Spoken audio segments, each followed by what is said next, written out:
Hey everybody, welcome back. We're gonna get right into it today.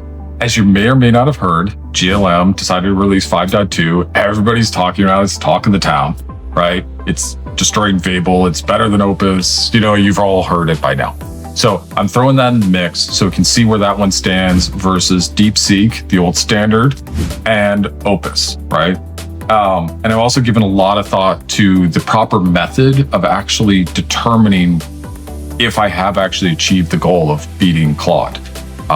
Because I'll be honest with you, SweetBench, every other benchmark, they're part of the training data set. Even if I run them, it doesn't really learn anything. They're already kind of included in the model performances. And I'm finding they're less and less of a good signal of like, is this model better than this model? Right? It's kind of the old classic like graphics benchmarks. Everybody started gaming toward them. So I don't really trust those as a source. So all of my tests are unique. I'm creating them individually for this, and I'm using it to discriminate between the different models. Okay. So that's the methodology I'm going to use. I'll get into it in more detail. But to keep your interest, so you stay with me to the end here, I will be demoing a game. I built this game with all the models, and you can see how well it works. Afterward, I'll include in the video description a link so you can play the game yourself. It's not going to blow your mind, but it was a fun test case. All right, let's get into this. To properly test these, I went systematically from the most basic kind of simple coding test up to things that are really advanced. And you can see I broke it level 1 to 5. And then for each one, I ran a series of different unique tests and then measure the total cost of doing those operations and grade them on a scale of 1 to 5. And you can see here for levels 1, 2, 3, and mostly for 4, there's really no difference, right? The open source models have fully caught up with all the frontier ones when it comes to basic programming task. So this means by basic, I mean what I would expect an engineer to be able to do after they graduated from college and spent a couple years in the industry. So nothing advanced. Just, 5 years work experience. It's at that level, which is awesome for my future employability. Continuing, first tier, simple bug fixes. This would be your classic kind of intro CS, like make sure you check for null. They obviously crush it. The only thing interesting here is that Opus manages to crush it at 25 cents, GLM at 1 cent, and DeepSeek didn't even quite make it to a penny. So, clear cost advantage. So if you have to solve something easy, definitely don't pay for a good model. Just use the cheap guys. There's really no reason to do anything else. Continuing, same story at the level 2. These are a little bit more challenging. These would be kind of more couple years into college level classes.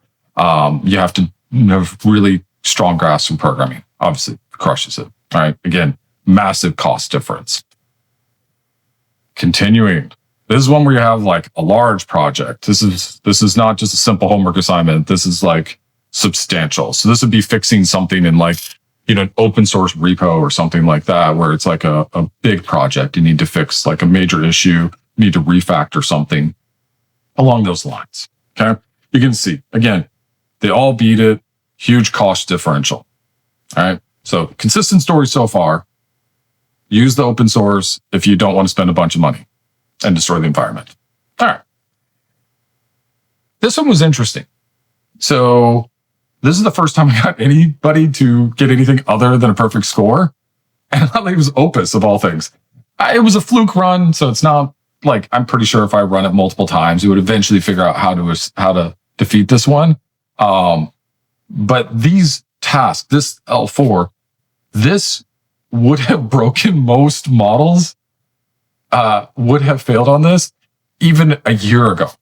So like one of these RR rule iterator is this insanely complicated, like calendar reoccurrence where you need to understand all the nuances of like dates and reoccurring calendar invites. So you can say things like the 4th Monday of the 3rd month of each year, set a calendar invite.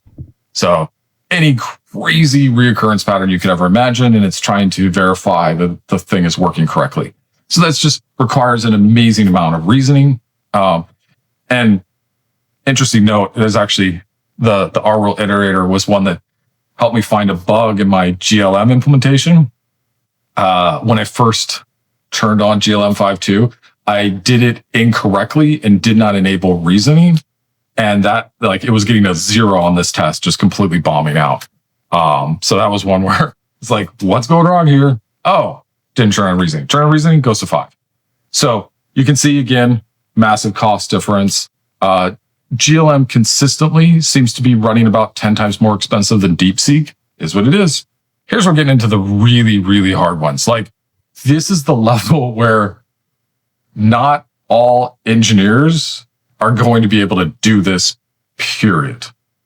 Often you're dealing with engineers who are starting to specialize, right? So, for instance, one of them was build ChatGPT from scratch. So, like, I just want a whole chat interface with an AI text engine that I can chat with, and it can solve all problems in an agentic loop. That's crazy. Like the amount of complicated, like, async processing that you need to do with a big complicated website and storing stuff in databases. This is a huge from zero project. And they just destroy it like it's a joke. I mean, it's crazy how good these are. So it's actually, it's getting genuinely hard to do something where these can't solve it. And I'll be exploring that further in kind of the next round after this, but here's where it's at. So Ansible is actually one I pulled from SweBench. It's kind of a classic test. Honestly, they're all scoring poorly on it, and I actually hate this test. So this is one of those where it's like, oh, I think you should solve this one problem in this really specific way, and unless you agree with me, you're going to fail. And, like, that's not real world. So I included it because it was one of the few ones where there actually aren't consistently scoring at the max level. But I feel like it's more of an example of a classic bad test. So that's probably the last one from SweBench that I'm going to be using for reference. I did want to calibrate myself against that just to make sure that, I could do those at a level that matches what you get on the SweBench reports. It was there for that. Not that interesting. And this is the first time where DeepSeek doesn't, like, hold its own against all the competitors. So when you try to ask it to build ChatGPT from scratch or do this massive code refactor, that's when things start failing. And you should know, DeepSeek v4, that's only running like a 200K-ish kind of context window versus GLM and Opus, which are $1 million plus. So that context window really comes into play. For anyone who doesn't know, that's basically how much can it remember in the middle of a chat, right? All AI are basically have goldfish memories, but some of them can go more times around the bowl than others. So 1 million context means it can remember quite far back before it starts forgetting things. They give the forgetting things a really cool name. They call it compaction, right? And in these scenarios, like, GLM had to compact like twice. Opus, it's hard to extract stats on it, but it was at least once. So it's a very long, complicated task. Like, the ChatGPT one takes somewhere in the range of like an hour, hour and a half to run one test. So it's pretty substantial. I'm going to highlight one other really important thing from this scoreboard: improve the harness. So I decided that when I'm using Claude or when I'm using any other coding agent, I often do things other than just write code. I will have it write design documents. And I'm like, what would be a cool design document to write? Let me go analyze the coding harness itself and have it tell me how it should be better. So improve the harness is literally, I give it the code for the harness and I tell it what's wrong with this and how should it be better. And go do research online to go find it. Find me the research papers that justify, like, any change to the coding harness design to improve it. And interestingly, these scores here for DeepSeek and GLM were not the first round. They were probably the third or fourth round. Because what I did is I took the improving the harness. It was doing so good across all of them. I had it use that to iterate on the harness. So it's getting me to the singularity. You people may or may not know this, but there's this concept in the world of AI called the singularity. Singularity is effectively like end of the world scenario, which is when AI can make itself better in a loop. And when it's able to do that, and it can just make itself better and better and better and better and better, better, it should achieve superhuman intelligence, because that's the theory. It's like it will exceed our ability. It becomes self-improving. You may have heard that Anthropic has been talking about how they're using AI more and more to improve the core like logic within the LM training and the LM inference to make the LM smarter. So that's getting into the world of the singularity, but it's not automated. All right. This is in that same kind of realm, but I'm focusing on a self-improving coding harness, where one of the tests for the coding harness, right? So the way it works right now is you run the eval. So one of the evals is, how should I make the coding harness better? Some of the other evals are a bunch of complicated test cases to go and break the coding harness. So you can find cases where the coding harness doesn't work. Well, as part of running the eval, you get a ton of logs about everything it did, every tool it called, every thought it made, how like the system and instructions, everything. It knows all of that information, and it can do online research. Okay. So it takes the results, right? Reviews them, figures out how to make itself better, and updates itself. And you know what after you update yourself? The next step, make the test harder. So the next time it runs, it fails. And if it fails on the harder test it made, then it can come up with ways to improve itself and make a harder test, and then improve itself and then make a harder test. And then we're all screwed. So the singularity, I'm working on that, see how it goes. I don't think I'm creating super intelligence here, but I thought it was a novel use of a self-improvement loop to create a substantial change in the quality of my coding harness. So you heard it here, building the singularity. All right, singularity achieved. I did it. All righty. To highlight the things that it found, this is the things that when it analyzed itself and figured out how it should improve itself, these are the two things it focused on those first couple rounds. I've only done this a couple times. Just wanted to share it as I go. The first one is the really big one. As I said in a previous video, right? All of the coding harness stuff is effectively like a really long conversation, a dumb chat. And part of that chat is that it suggested is that one of the things it does after it does each step in this chat is it returns, here's all the files I've changed, and here, this code here doesn't actually compile, and this has a lint error. You should fix that. So it's just this automatic type checker, right? That it just deals with it instantly, right? And that's where coding harnesses are really good, for these simple heuristic type rules, where it's like, oh, if you're doing this, then obviously you should just do this. These are like standard processes. Huge win on that one. That one fixed a ton of issues. The second one, I talked in a previous video about hash lines. I found a lot of issues with my hash line implementation, actually fixed it and made it work a lot better. So that was amazing.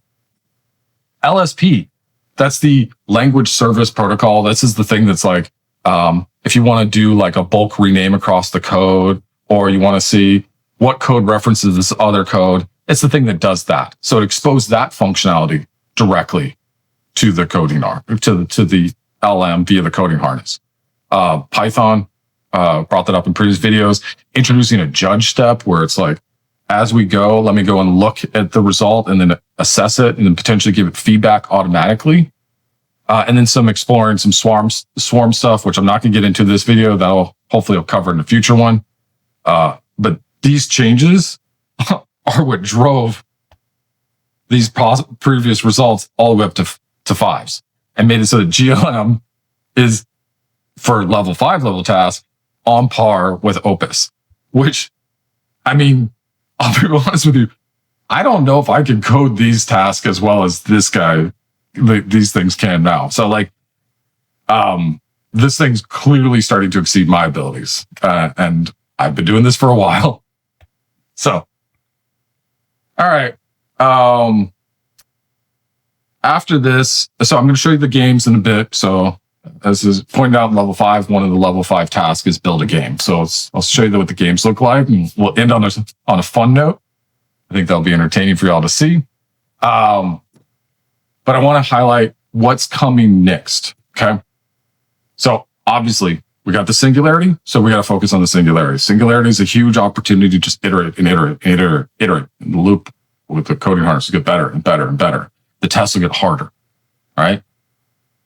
The other one I'm doing, which I found remarkably productive, is just use it to build actual apps.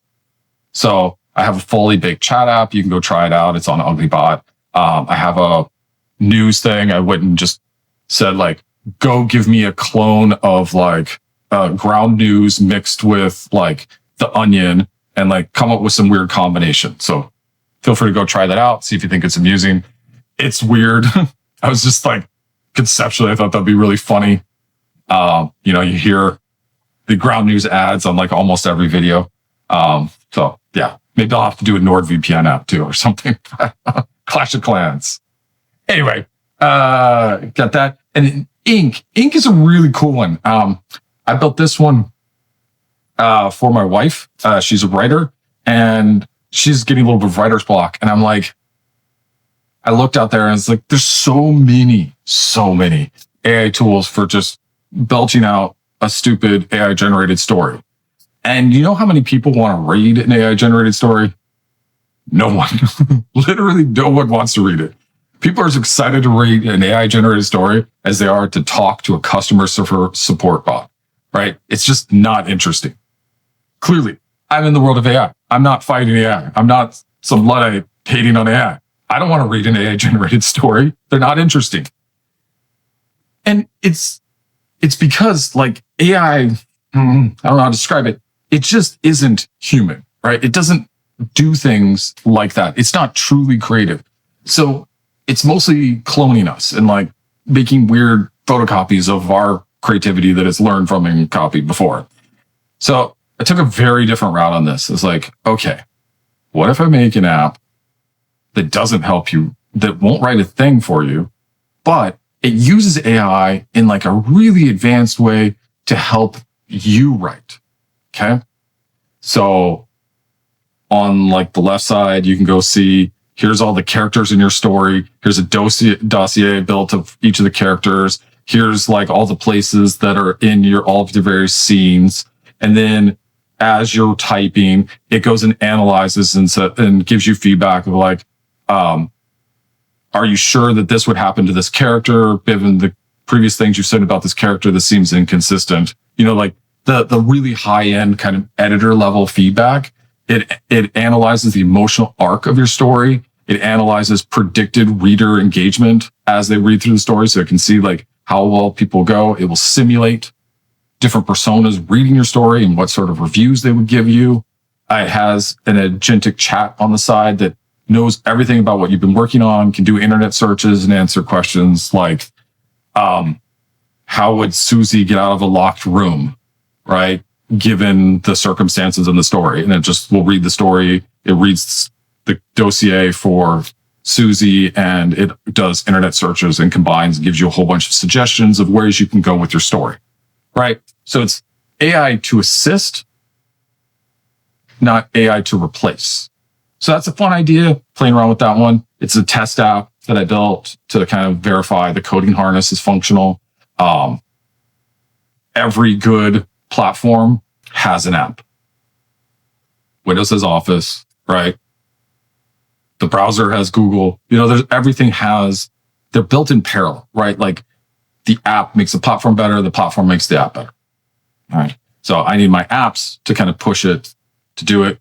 And you know, I use my family as my test cases. Anyway, I gotta beef up the evaluation test, get it to the point where it's not all five stars across the board and things start failing.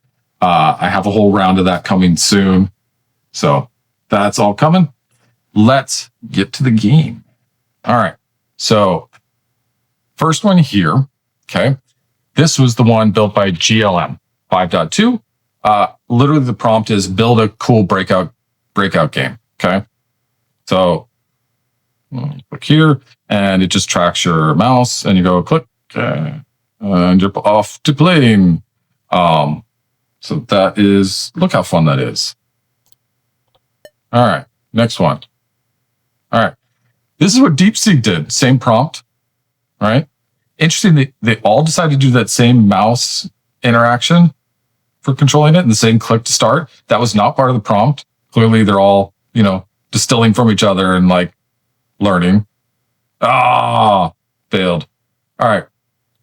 Now here is Opus. Running Claude. This is Claude CLI. This is not me using my coding harness. All right. And you can see, I would say like this one has like the coolest looking background. And I do like that it didn't go full width. Visually, I would say they're pretty on par. Like this one in GLM. DeepSeek is clearly lower quality. All right.